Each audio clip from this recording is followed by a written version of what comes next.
Welcome to the France 24 debate. I'm Mark Owen. 10 years on, we're examining the revolution that changed Egypt. The Arab Spring swept through North Africa and the Middle East, and with it some hardline leaders were swept aside.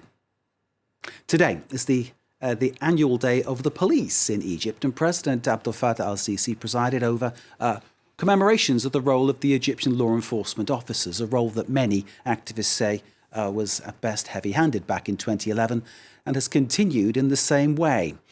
The scene a decade ago was so very different. The street demonstrations that were centred on Cairo's Tahrir Square, these are the images, gained such momentum that a people angry about poverty and corruption got the change that they collectively were calling for. Hosni Mubarak, a military man who'd ruled for 30 years, was forced to resign. The Egyptian people perhaps thought then that anything was possible. In this debate, we're looking at what happened next. And we're asking, why did Egypt's revolution fail to deliver the life which the people there so desperately still aspire to? Our guests for this discussion are, in Cairo, Ayman Abu Leila, a member of the Egyptian Parliament. In Barcelona, Timothy Caldas, a non-resident fellow at the Tahrir Institute for Middle Eastern Policy. In Tunis, Hassan Baoumi, Egypt researcher of Amnesty International. And joining us from the United States, Sidy Fisher, who's Professor of Middle East Politics and contributing editor to The Washington Post. Before we open to the debate and let our guests have their say, this report on life in Egypt where, for many, making ends meet is more and more difficult. The morning routine for Mina. Just as he does every day, this young father is leaving home to buy breakfast for his children, aged 3 and 6.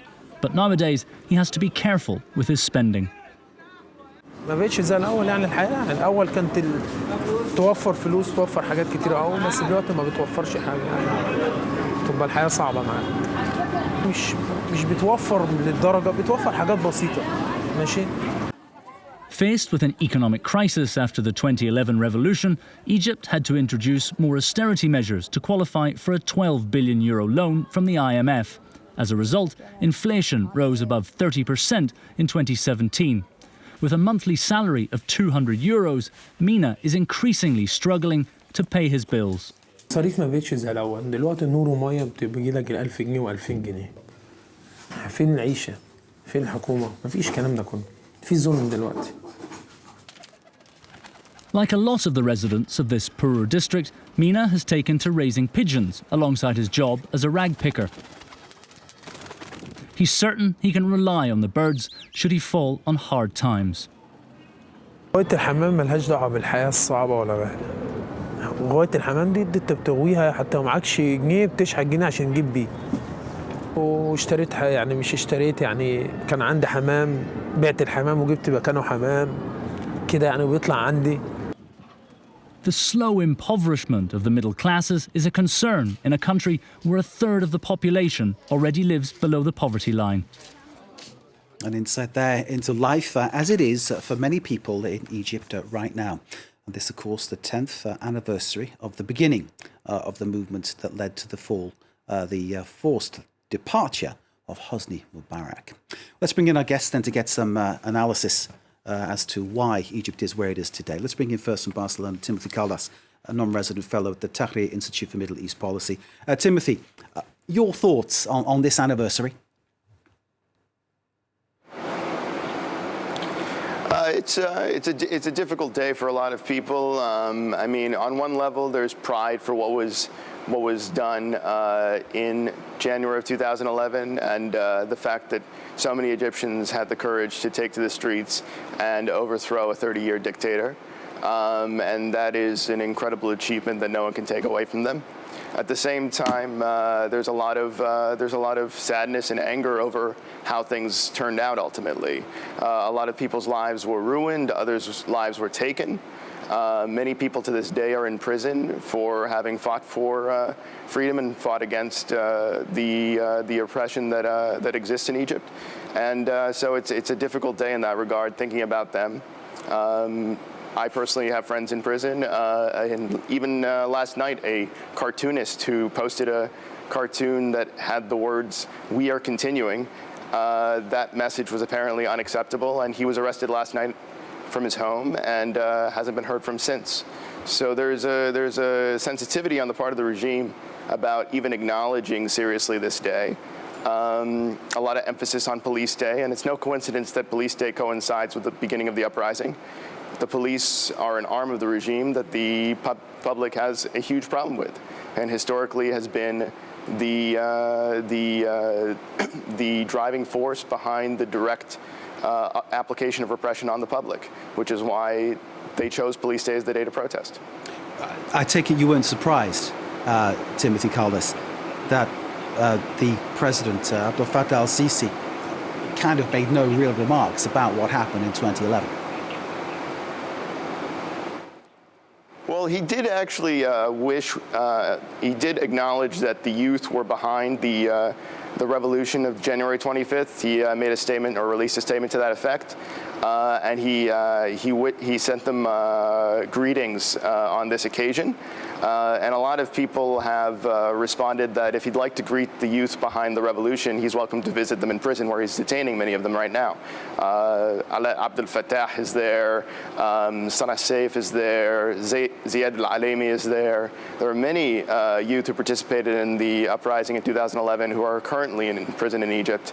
And if the president has something nice to say to them, I suggest you go visit them. Timothy Caldas, thank you very much indeed. Let's bring in Sidy Fisher, who's in the United States, a professor of Middle East politics, contributing editor of the Washington Post. Sidy Fisher, we saw a report before we started the debate about a man trying to make ends meet, collecting rags, raising pigeons. How harsh is the reality for people in Egypt today? How much does this fall short of what they were hoping for back in 2011, do you think? Reality in Egypt is as harsh as it has been 10 years ago, if not more. And Egyptians are still stuck with the same issues and challenges they've been stuck with in 2010. A lot of the energy behind 2010 obviously came from, liberals and Islamists who wanted freedom and a democracy. But the major part came from a population that is tired of mismanagement and bad governance. Let's not forget that 65% of Egyptians are either below the poverty line or slightly above it. And those ones who've been complaining about bad education, health services, bad governance, corruption, and so on, are still complaining about the same thing. And in terms of what they're complaining about, one person I spoke to earlier on said that a member of their family said that, the only thing that's changed is the name of the president. Would that be a fair assessment, do you think? No, I don't think so. I think the new regime is much different, is very different from the Mubarak's regime. Mubarak had no great ambition for Egypt. All he wanted to do is to keep it afloat. And to do this, he kind of managed to balance different powers inside the regime. That created a degree of pluralism. The current regime has none of that. The current regime is bent on a transformative project, that very ambitious transformation of Egypt's economy, society, culture, state, politics, everything. And although that might seem like good news to some, it would have been good news if it were done in a democratizing context, if it's done with the social forces and the representatives in society, not against them, not while antagonizing large segments of the Egyptian society, and therefore threatening the stability in the medium and long term. Sidy Fisher, thank you very much indeed. Stay with us. We'll be back to you very, very shortly. We're awaiting a link up with Cairo to speak to an Egyptian MP, someone to give us a perspective from the Al-Sisi camp, I suppose. But in the meantime, let's go to Tunis, to Hussein Bahoumi, the Egypt researcher at Amnesty International. Hussein, thanks for joining us here on the France 24 debate. We appreciate your time, sir. In terms of the things that you are concerned about, what happened 10 years ago, what's happening today, what are the differences that you're seeing? So we are deeply concerned about the human rights situation in Egypt, because it's really no exaggeration to say that this is a human rights crisis, a multifaceted human rights crisis that we haven't seen in recent Egyptian history. Mass arbitrary detention is so widespread to the point that just the talking about cases and state security prosecution, all of that have become ingrained in everyday talk for a lot of Egyptians. You have people, you have actually advertisement for people to go to daily trips, if you may, to prisons, again, telling of the magnitude of detention and how much it's there. Protests are pretty much cracked down upon whenever they are by whoever they try to protest, be it labor, be it unions, be it pro-political protesters, be it people who are protesting because of the reconciliation law on housing. I mean, civil society is facing really an unprecedented crackdown on it, since it's a modern history where a lot of people are either behind bars or have been forced to flee, or are unable to travel, and subject to asset freezes and subject to almost weekly or monthly harassment from security forces. So really, security forces, they are in control in Egypt, where they try to present an image of control, and they are committing human rights violations from torture to enforced disappearance on magnitude that we haven't really seen in recent history. And Hossein Bahoumi, these things are happening, and I take it the population feels completely powerless to react or to act. I wouldn't say powerless. I mean, despite the magnitude of the repression, and it's a very scary time to be in Egypt. If you're not if you're not in line with the government, it can be a very scary time because you don't know what will happen. You might be arrested at any time. Your friend, your loved one, your father, your mother, anyone can be arrested if they are on the wrong side or even seen to be on the right side of the regime. But nevertheless, we have seen people that have continued to protest despite all of the restrictions in September 2019, even September and October this year. But also there have been also a number of small-scale protests all over Egypt. And we continue to see people that are risking their freedom every day by documenting human rights violations, by sharing their opinion, by denouncing the violations that the government is doing. But even ordinary people, for example, the TikTok women, the doctors that dare to challenge the government's narrative, the people from the LGBTI community who dare to live their lives, knowing the risks that they are facing in the country. This all takes some sort of bravery. So I wouldn't say that the people are afraid, but I think that it takes time to see how people react to this. And people do fight back in different ways. Hossein Bahoumi, thank you very much indeed. We're getting a picture here of a country where a man has taken charge, elected, and then changed the constitution and changed the rules in a sense to create an even stronger grip than the previous hardline leader who was gotten rid of back in 2011 had on the country back then. Mubarak, who's heard from one of our guests, someone who was really self-interested. Sisi has a very different approach. The protesters, their slogan was bread, freedom, social justice. Can I begin by asking you, my guests, for your thoughts on well, I'll take them one at a time. Let's talk about bread. People living in poverty. Clearly that isn't working out, is it? Can I turn to you first, Timothy Koldas? I mean, the economic situation for most Egyptians has deteriorated dramatically in the last several years, particularly since the austerity measures were implemented alongside the IMF program of 2016. Part of that involved floating the currency, which resulted in the value of the pound collapsing, and so the purchasing power of Egyptians went with it, which is why we had inflation in the 20 to 30% range for a few years after that. And as Dean mentioned, the roughly 60% of the population is either near or below the poverty line. On top of that, even though the Egyptian economy has been growing and getting a lot of applause for that, the private sector is actually contracting. So if you look at the data, the PMI of Egypt has been negative for almost every month of the last 5 years. And what that tells us is that while the regime is expanding the economy through debt-driven stimulus and massive infrastructure projects, mega projects, building new cities in the middle of the desert, et cetera, the private sector is actually not capturing much of this. And at the same time, poverty is growing. So you have a situation where the regime is capturing much of this new wealth. And to the extent that it's not capturing it for itself, it's also controlling how it's distributed. So a lot of the new wealth is produced through these initiatives coming from the state. And a lot of the tenders for these projects go to regime-owned enterprises, many of them owned by the security apparatus, particularly the military. And then they subcontract to private private contractors.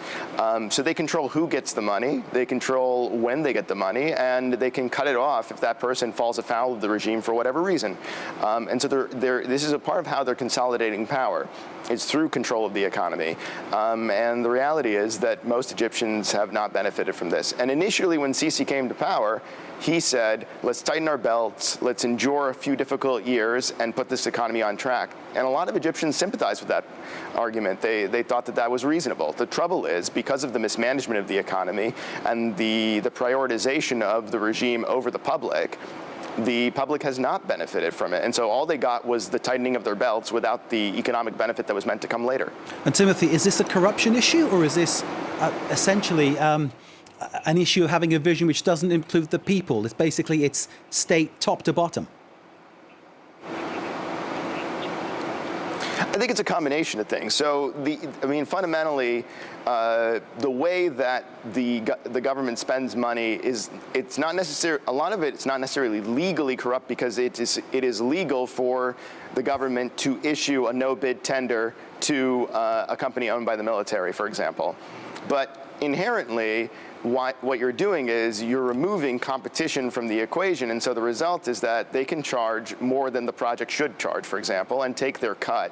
And there's really nothing to be done about it. But what's actually hurting things, I think, even more than that, is the aggressive way in which they participate in the economy. And so the military's always been in the economy. They produce anything from bottled water to washing machines to they have fish processing plants. They have an elaborate economic empire that has grown dramatically since the coup in 2013.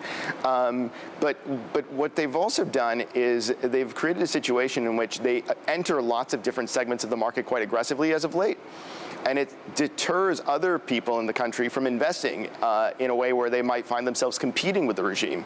That's not an appealing prospect. And that's true for both foreign and domestic investors. Foreign investors are constantly concerned about the idea of entering a segment of the market and then finding the military competing with them. The military entered the cement industry, which was already oversaturated, by building a $1 billion plant that wildly oversaturated Timothy Carles, the capacity I need to cut you off there. We're out of time for this first part, but thank you very much indeed for this analysis, which I think is really eye-opening. Thank you, sir, very much indeed. Short break, and then we'll continue with the France 24 debate.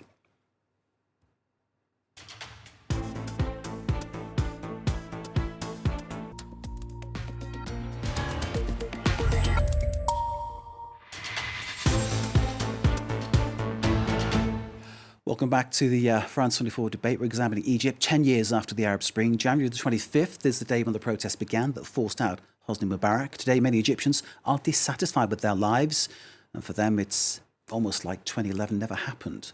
All that's changed, say some, is the name of the president. Well, before we bring our guests back, and they are excellent guests in this discussion, let's talk to our journalist, Sonia Dridi, now based in Washington. Sonia reported for France 24 from Cairo, saw the best and the worst of things back then. Sonia, good evening to you. Thanks for joining us.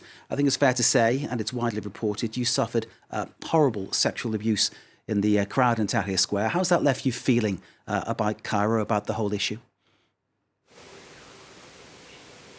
I mean, it was clearly a very disturbing and shocking event, but I think also it happened at the end of 2012, and I wasn't that surprised, I think, when it happened, because unfortunately I knew that it was a terrible phenomenon that happened in Egypt for decades, and especially was more mediatized. I think there were more attention from the media since the revolution. So I interviewed some women who suffer sexual assault, especially in Tahrir Square.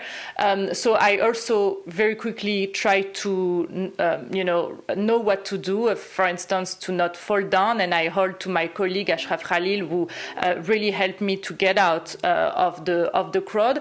So it was very.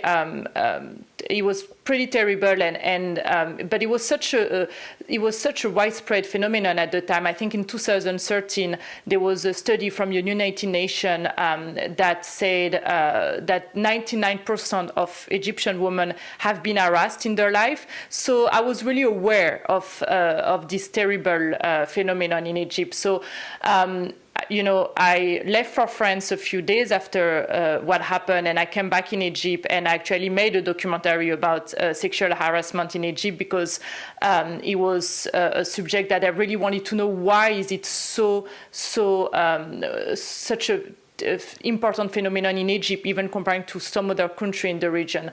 And I am happy that since 2014 there was a law that has been implemented against sexual harassment, thanks to the pressure of very brave Egyptian women and NGO that have really put pressure on the government. I don't think this law changed so much things in 2014, but I'm really excited to see that the Me Too movement had an impact in Egypt, and especially one young woman who created an account on Instagram, Assault Police. It was a name she chose for this account, and she denounced one of her aggressors, and he has been sentenced to 3 years in jail recently. So I'm relieved to see that some progress have been made, and that Egyptian women also, I think, because and thanks to the revolution, are not afraid and keep denouncing the aggressors. Indeed, and full credit to you for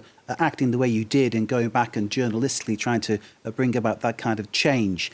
Sonia, there's so much more to you than just this one story. And I know you've written a book on Joe Biden. You're in the middle there of US politics and reporting so well for us on that. Can I ask you about the issue of press freedom and your experiences of how things are in Egypt? Yeah, I mean, I think that's, for me, it's really sad to see that there is no press freedom in Egypt. 10 years after the revolution, I feel that the situation is even worse.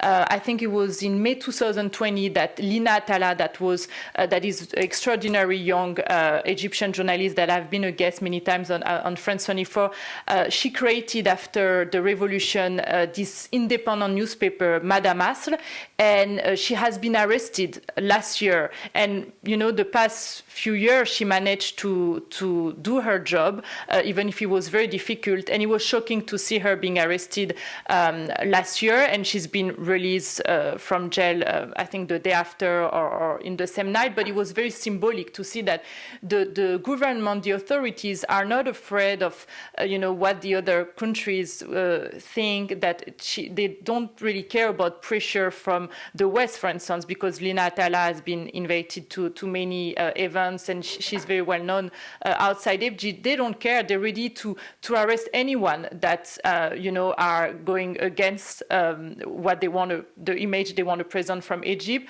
So I think the only TV and newspaper that are working now are propaganda, and I think it's very sad to see that the situation really didn't evolve on that front, and it's becoming even worse. Sonia Dridi, thank you very much indeed for sharing your experiences of Egypt with us. Sonia Dridi, one of our team there reporting from Washington, but of course Sonia before that based in Cairo. And her story, I think, very disturbing, but as she says, it's not an unusual story for women in Egypt, sadly. Let's bring in our guests again to talk more about this. And before I reintroduce them, let me just tell you, we're still awaiting contact with the Egyptian MP in Cairo, who is going to give us the government side of things, and we still can't establish contact there, sadly, but we are still trying. In Barcelona, we have Timothy Caldas, non-resident fellow at the Tahrir Institute for Middle East Policy. We're just hearing from him at the end of part one. In Tunis, Hussein Baoumi, Egypt researcher at Amnesty International, and in the US, Sidy Fisher, who's professor of Middle East politics and contributing editor to the Washington Post. 3 men. Can I ask you 3 men, how is equality in Egypt now? Have things changed? I know you're 3 men. We could have done with a woman to take part. We couldn't find a woman to take part apart from Sonia. Tell us about equality. What's your take on it? Let's start with Timothy. I think that Sonia's right. There's a burgeoning women's movement in Egypt that has been extremely vocal, particularly in the last year, and has been using social media really effectively to raise awareness about sexual assault and harassment, and to really go after particular perpetrators of these crimes and to push the state to prosecute them. Because while it's true that this law was passed in 2014, its enforcement is unfortunately not terribly common. And so this effort by a lot of very brave women has been really a breath of fresh air in terms of civil society, in terms of mobilization. But there's a long road ahead in terms of women's equality, in terms of the equality of different religious minorities. They passed a church building law a few years ago that is still very discriminatory against the Christian community. And then there's the Baha'i community that isn't even recognized as a real religion in Egypt and can't get their religion on an ID card. So there's a lot of issues with equality in Egypt and inequality in Egypt that haven't been addressed, and in many cases have gotten worse, such as the targeting of the LGBTQ community, which has gotten worse. In Tunis, Hussein Baoumi, same issue, that of equality. What are you experiencing on this?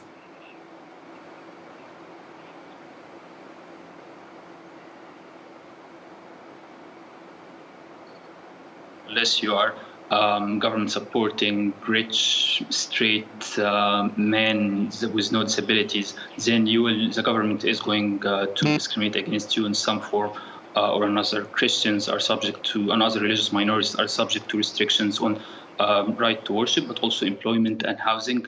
Members of the LGBTI community are subject to arrests, torture in the form of anal examinations and sex determination tests. Lack of facilities for transgender individuals, for example, in prisons.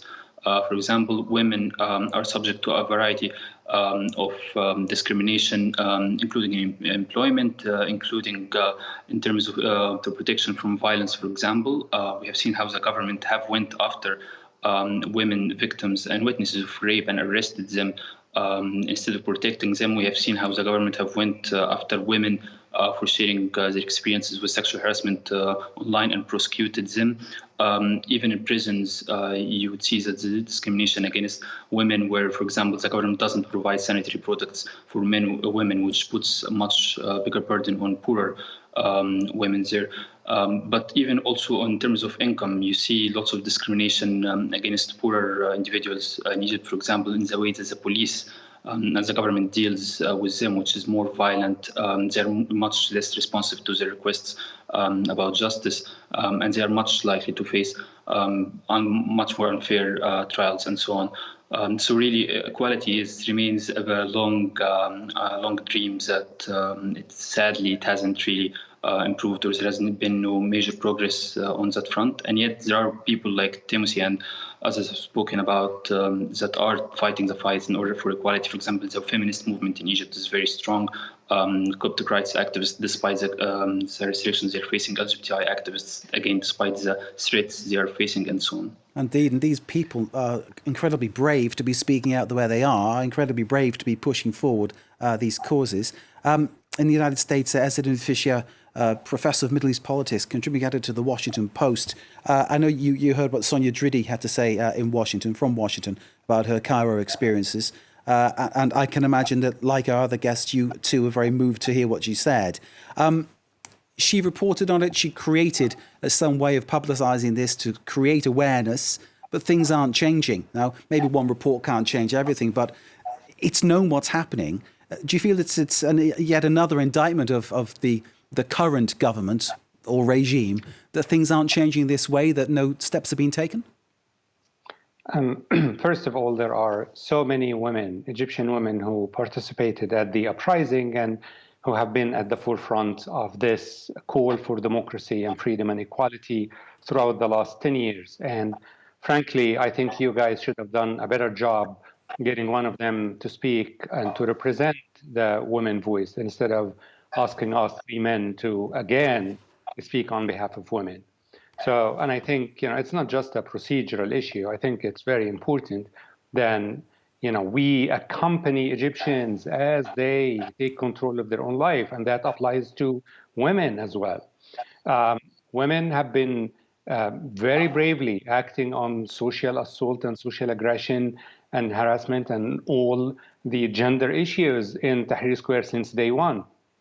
They have been not only present on the square, but they also formed committees to kind of protect other women and to help the victims. There's a whole sector of the movement that was focused on that, and that was mainly led by women.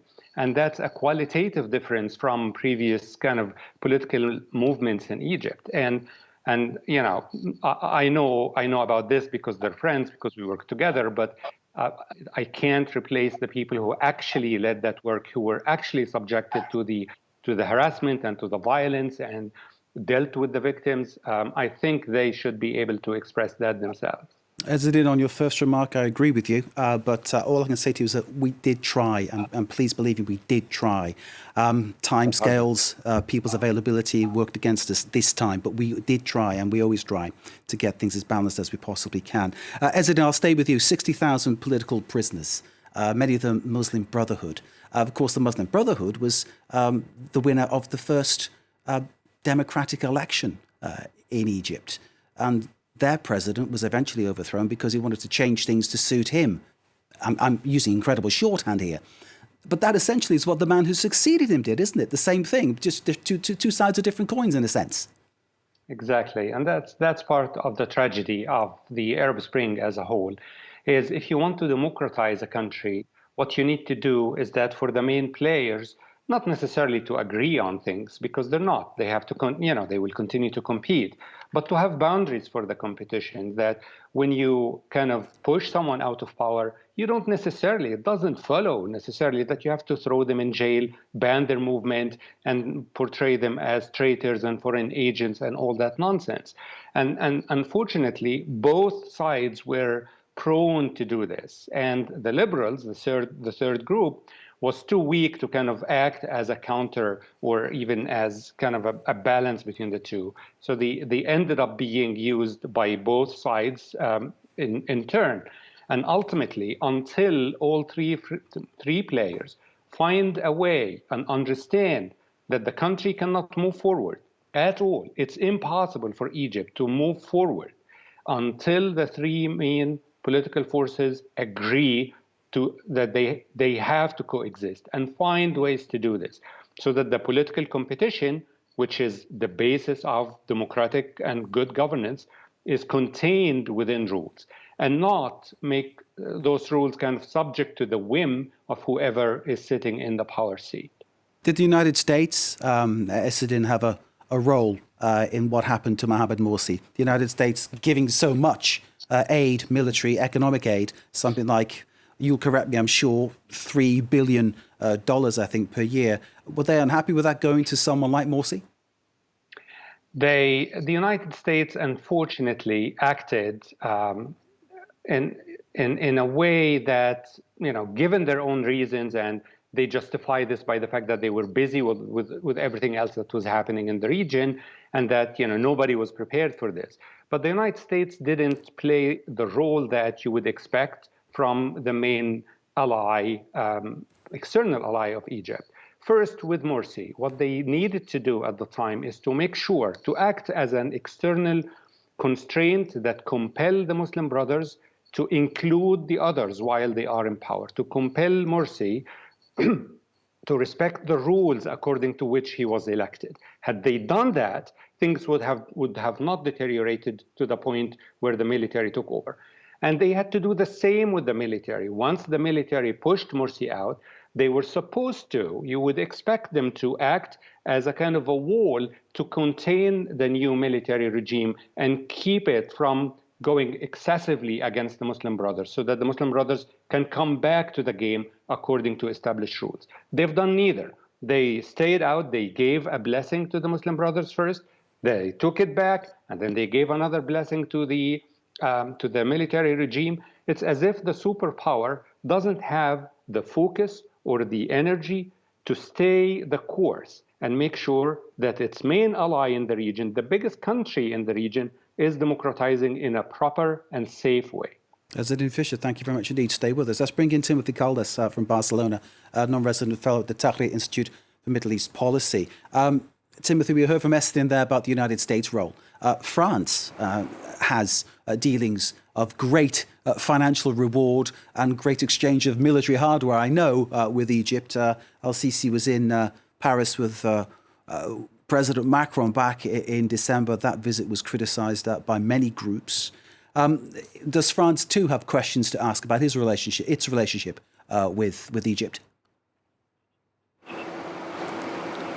I think everyone's engagement with Egypt needs to be reviewed. The reality is that the U.S. Izzadin's right that the U.S. didn't play a constructive role during that entire period of time, and I think that there's a reluctance to apply pressure on issues of rights. They focus on what they perceive as their own material interests, and a lot of Western governments, France included, have accepted this discourse in which they believe that authoritarians deliver some form of stability, and after the turmoil that came with the uprisings in 2011, that is welcome, and that's certainly a narrative that President Sisi himself has been promoting.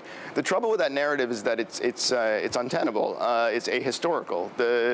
In 2011, at least 4 regimes were toppled in a matter of months. That's not stability, that's fragility. Authoritarianism is a system government that ultimately can be very strong for an indefinite period of time.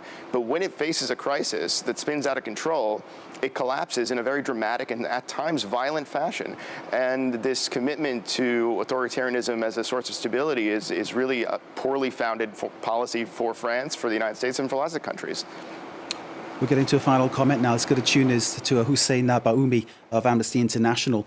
Hussein, France selling arms to Egypt, of course, and one of the complaints is that some of those arms make it to the streets with the forces and are used against the people. And I take it that is something you are very much not willing to tolerate.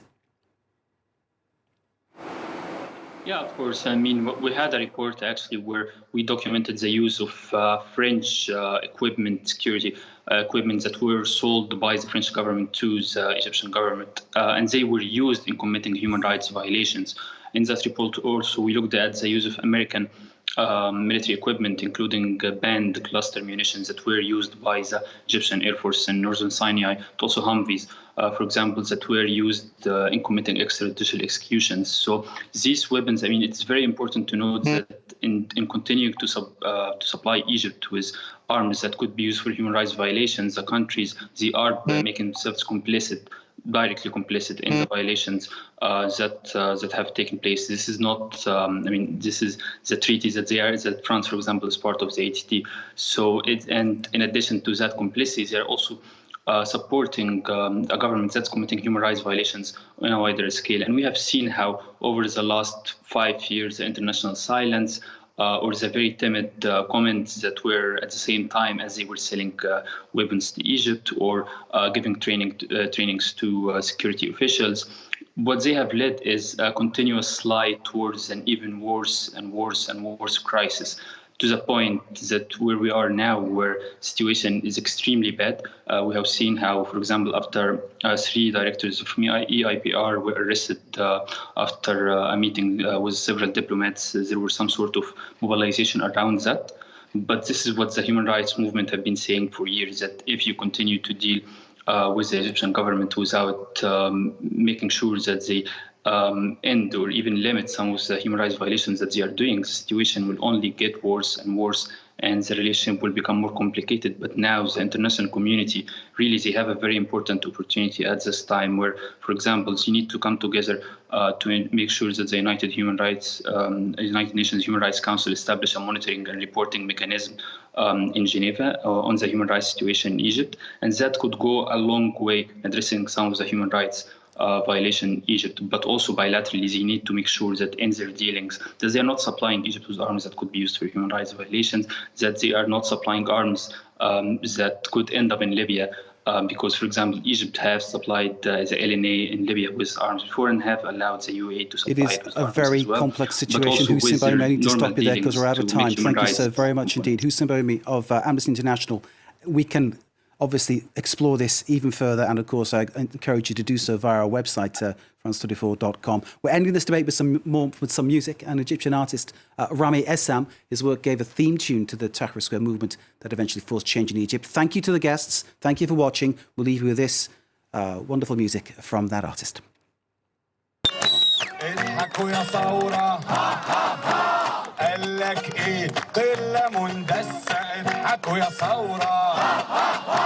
قالك ايه احنا بنخرب اضحكوا يا ثورة قالك ايه بناكل كنتاكي اضحكوا يا ثورة قالك ايه خدنا 200 يورو